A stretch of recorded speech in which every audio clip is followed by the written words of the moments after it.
Episode 96 बदमाश।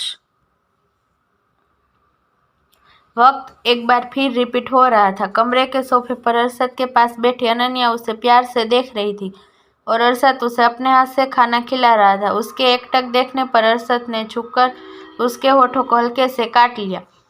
अनन्या ने उम्मीद नहीं की थी कि उसके साथ ऐसा भी कुछ हो सकता था। होठों को सहलाते हुए वो अरशद पर नाराज होते हुए बोली, तुम बहुत बुरे हो, ऐसे कौन खाना खिलाता है, छोड़ो, अब मैं खुद ही खा लूंगी। यह कहकर उसने अरशद के हाथ से स्पून लेना चाहा, लेकिन अरशद ने उसे ऐसा नहीं करने दिया। अनन्या के दोनों पतले हाथों को अपनी एक हाथ की मुट्ठी में भरते हुए अरशद ने हंसते हुए कहा, तुम एक सूखी लकड़ी की तरह हो गई हो, जरा सा दम लगाने से सारी हड्डियां टूट जाएगी, फिर भी तुम मुझसे उलझना चाहती हो। अपना मजाक बनता देख अनन्या ने अपना सर झुका लिया। अरशद को उम्मीद नहीं थी उसकी चिड़चिड़ी बिल्ली आसानी से हार मान लेगी, और ऐसा ही हुआ। अगले ही पल अनन्या ने सर उठाकर एक सरसरी नजर अरशद के चेहरे पर डाली। अरशद की स्माइल ने उसके गले पर नमक का काम किया। नाक सिकुड़ते हुए वो घायल सांड की तरह सर से अरशद को ढकेलने लगी। पीछे होना तो दूर, अरशद उससे 1 इंच भी नहीं हिला। उसकी बचकानी हरकत पर अरशद ने नागवारी से अपना सिर हिलाया और उसे वैसे ही छोड़ वो दूसरे हाथ से डिनर करने लगा। आखिर तक जब अनन्या अरशद से अपने दोनों हाथों को आज़ाद नहीं कर पाई तो रुआसी सी बोल पड़ी, अरशद मेरा हाथ छोड़ो, मुझे दर्द हो रहा है। अरशद ने उसका हाथ छोड़ दिया। अनन्या ने भी कोई बदमाशी नहीं की। डिनर खत्म करने के बाद उसने मेडिसिन ली। कुछ 1 घंटे आराम करने के बाद वो लैपटॉप लेकर आर्ट रूम में आ गई। कमरे का एक कोना कुछ अजीबोगरीबो पेंटिंग से भरा था, दूसरा कोना अनन्या की स्केच टैलेंट को दिखा रहा था और तीसरा ज्वेलरी डिजाइनिंग के प्रति उसके प्यार को। आखिरी कोने में एक बड़ा सा टेबल, स्टडी टेबल था। लैपटॉप को टेबल पर रखने के बाद वो अपने ऑनलाइन क्लासेस की तैयारी करने लगी, जो कुछ ही मिनटों में शुरू होने वाला था। वो वर्ल्ड के बेस्ट इंस्टीट्यूट से अपना डिजाइनिंग का कोर्स कर रही थी। रिकवरी के कुछ महीने बाद से ही उसने कोर्स ज्वाइन कर लिया था। 2 महीने बाद उसका कोर्स पूरा हो जाने वाला था। उसके बाद वो अपने काबिलियत पर किसी भी कंपनी में जॉब कर सकती थी। क्लास स्टार्ट होने में बस कुछ ही मिनट बचे थे कि तभी एक तेज आवाज के साथ पेंटिंग स्टैंड नीचे गिर गया। अनन्या ने पीछे मुड़कर देखा तो वहां जेट था। जेट, ये तुमने क्या किया? मेरा पेंटिंग स्टैंड तोड़ दिया। बहुत गलत बात है यह, उसने नाराज होने का दिखावा करते हुए जेट से कहा।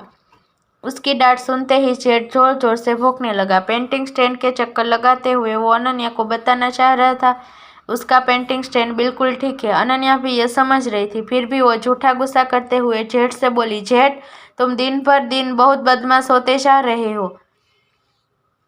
तुम्हें पता है ना मेरी क्लास का समय हो गया है, इसलिए तुमने जानबूझकर मेरा स्टैंड गिरा दिया। Jet white and cream colour की कॉम्बिनेशन का एक नॉर्मल ब्रीड का डॉग था, लेकिन वो बहुत प्यारा था। अनन्या की डांट सुनकर वो उसके सामने लेटते हुए भौंकने लगा, जैसे वो उसे बताना चाहता हो इसमें उसकी कोई गलती नहीं थी।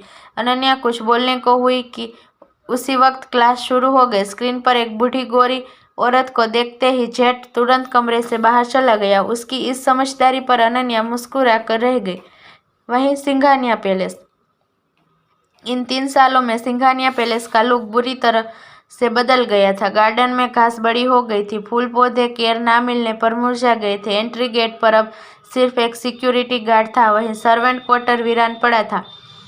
बड़े से लिविंग रूम में महेंद्र सिंघानिया रामू से अपनी दवाइयों के बारे में पूछ रहे थे। मीनाक्षी को बाहर से आता देख उन्होंने रूखेपन से पूछा, मीनाक्षी, तुम सुबह सुबह कहाँ गई थी? मैं अरशद से मिलने उसके विला गई थी, उन्होंने हिचकिचाते हुए जवाब दिया और कमरे में चली गई। आज पूरे 1 साल बाद मीनाक्षी ने महेंद्र के पूछे सवाल का जवाब दिया था, वरना तो वो हर दिन उनके सवाल को इग्नोर करते हुए अपने कमरे में चली जाती।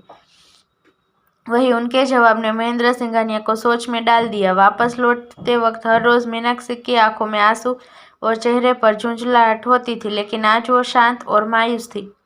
इस बारे में सोचते हुए वो रामू से बोले, रामू, पता कर आज अरशद के विला के बाहर क्या हुआ था। कमरे में आकर मिसिस मीनाक्षी ने अपने कमरे का दरवाजा बंद कर लिया। अब तक जिन आंसुओं को उन्होंने रोक रखा था वो आज बादल बनकर बरस पड़े। 2 घंटे बाद सिंघानिया पैलेस से कुछ दूर एक कॉर्नर में रामू ने एक आदमी से एक लिफाफा लिया और पैलेस में आ गया। महेंद्र सिंघानिया की तरफ लिफाफे को बढ़ाते हुए उसने कहा, डेस्टिनी विला के बाहर जो भी हुआ था विजय ने उसे रिकॉर्ड कर लिया था। विजय महेंद्र सिंघानिया का जासूस था जिसे उन्होंने स्पेशली मीनाक्षी जी के पीछे लगाया था। वीडियो में मीनाक्षी जी विला के अंदर जा रही कार को देखती रही और आखिर में एंट्री गेट उनके मुंह पर बंद कर दिया गया। कुछ देर खुद में खोए रहने के बाद जब वो वापस जाने लगी तभी रघुवीर उनके सामने आ गया। उसने मीनाक्षी जी से कुछ कहा, फिर फोन में कुछ दिखाने के बाद वापस विला में लौट गया। रिकॉर्डिंग दूर से की जा रही थी, इसलिए दूर से देखकर किसी भी बात का अंदाजा नहीं लगा सकते थे। निराश होकर उन्होंने रामू को स्क्रीन ऑफ करने को कहा। वहां से जाने लगे तभी उनके कानों में एक जानी पहचानी आवाज आई। एक जानी पहचानी आवाज कानों में पड़ते ही महेंद्र के हाथ कांपने लगे।